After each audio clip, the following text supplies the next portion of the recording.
Pernah nggak sih kalian lagi kumpul bareng teman-teman kalian, tapi kalian ngerasa nggak nyaman sama perkumpulan itu?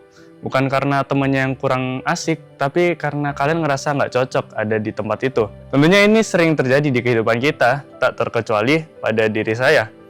Saya pernah merasa lagi kumpul bareng teman-teman, tapi saya ngerasa jati diri saya malah terkikis di perkumpulan itu.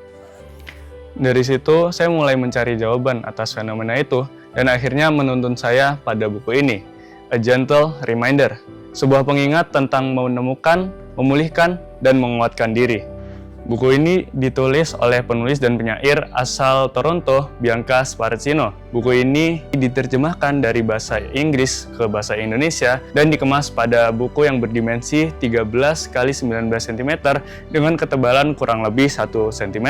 Buku ini terdiri atas 168 halaman dan diterbitkan oleh Rene Book. Buku ini diterbitkan pertama kali pada Agustus tahun 2024. Isu-isu seperti kesehatan mental, pertemanan, persahabatan, bahkan percintaan merupakan isu yang sering terjadi pada generasi muda. Tanpa adanya pemahaman atas hal itu, tentunya remaja akan menjadi rentan mengalami permasalahan-permasalahan tersebut. Penulis buku ini, Bianca Sparacino, ingin menyampaikan pesan-pesan yang mengingatkan kita betapa pentingnya kita untuk merangkul setiap emosi yang kita rasakan. Dengan merangkul setiap emosi tersebut, maka kita akan bisa mengendalikan diri kita, bahkan kita akan bisa menemukan jati diri kita. Salah satu tema utama yang diangkat pada buku ini yaitu tentang pentingnya mencintai diri sendiri. Di tengah tekanan sosial, ekspektasi yang tinggi yang menyebabkan kita merasa tidak cukup baik, penulis menawarkan perspektif yang menenangkan. Buku ini mengajak kita untuk mencintai diri sendiri, menerima kekurangan, dan merayakan keunikan kita.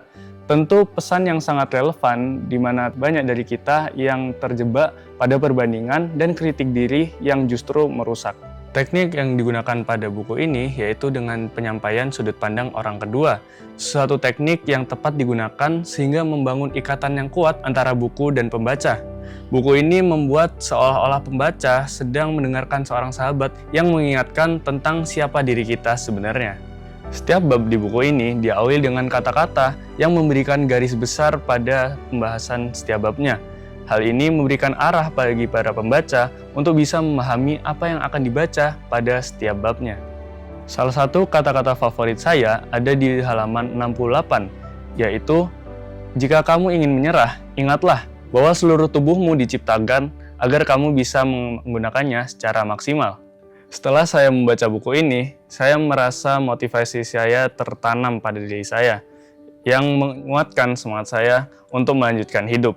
Buku ini memuat banyak kejadian yang sering terjadi pada kehidupan nyata, seperti perubahan diri, pencarian jati diri, penyesalan, dan hal-hal lain seperti pertemanan dan percintaan. Dengan sudut pandang orang kedua, diksi yang tepat, serta pengulangan kata pada poin penting, buku ini menempatkan dirinya sebagai teman yang siap dijadikan tempat untuk berkeluh kesah dan mencari jawaban atas setiap kebingungan yang terjadi pada diri kita.